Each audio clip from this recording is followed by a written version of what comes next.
आज हम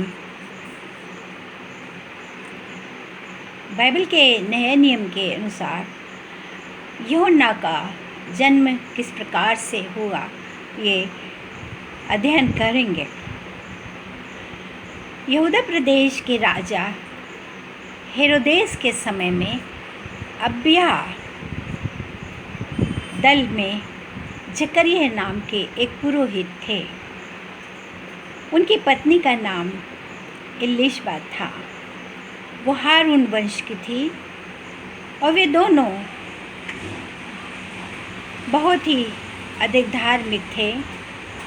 परमेश्वर का भय मानते थे, परमेश्वर की समस्त आज्ञाओं का पालन करते थे और परमेश्वर की निर्देश के अनुसार ही कार्य करते थे।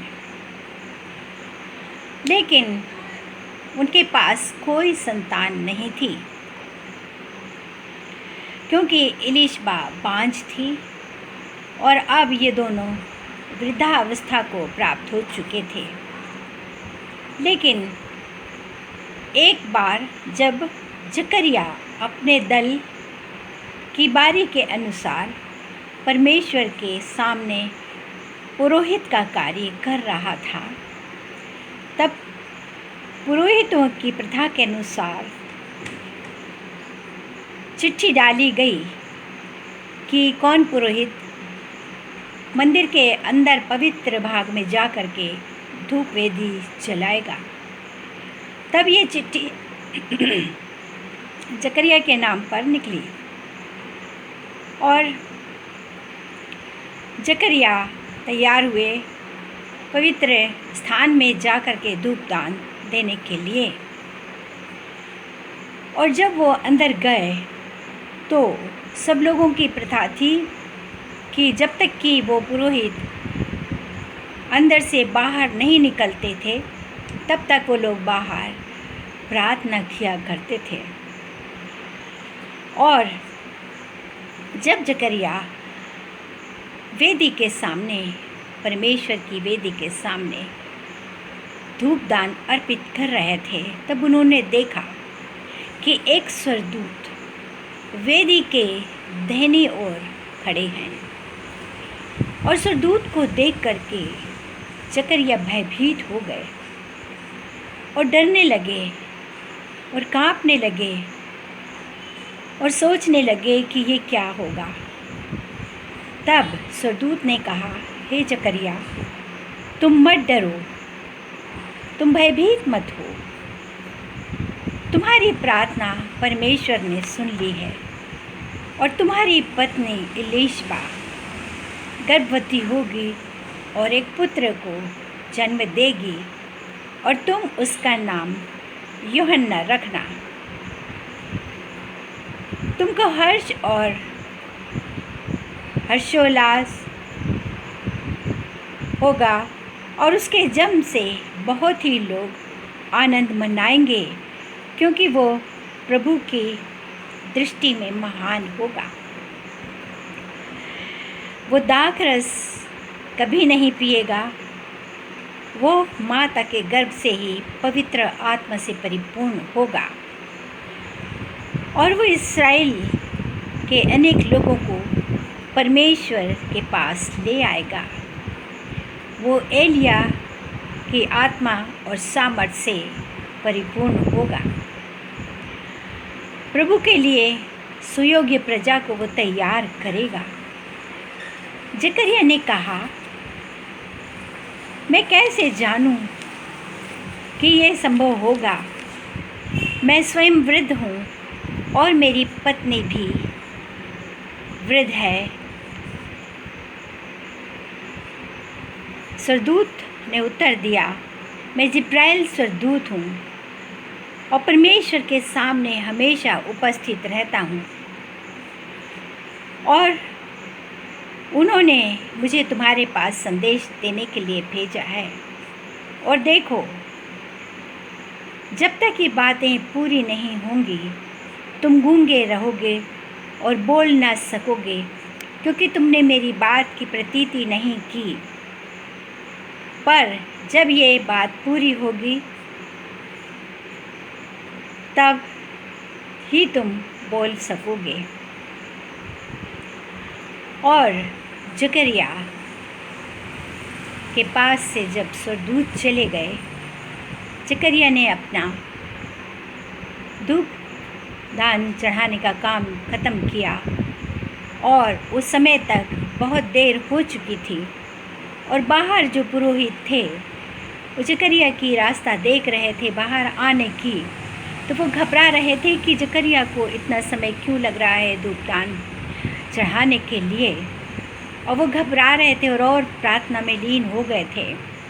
उसी समय जकरिया बाहर निकले और जकरिया बोल नहीं पाए क्योंकि वो गूंगे हो चुके थे।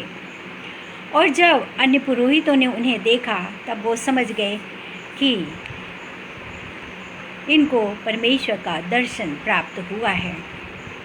और जकरिया अपने समय को पूरा करने के लिए वहाँ पुरोहिताई का काम करते रहे, और जब उनका कार्यकाल पूरा हो गया तब वो अपने घर चले गए। उसी समय एक व्यक्ति थे, वो दाऊद के वंशज थे और वो धर्मात्मा व्यक्ति थे। वो भी परमेश्वर का भय मानने वाले थे और परमेश्वर की आज्ञा के अनुसार कार्य करते थे।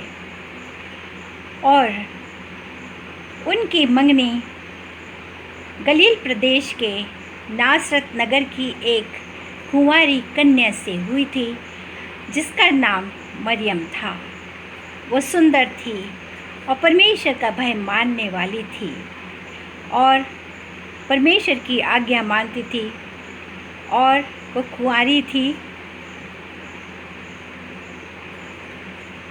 और एक दिन उसकी जब मंगनी यूसुफ से हो गई थी तब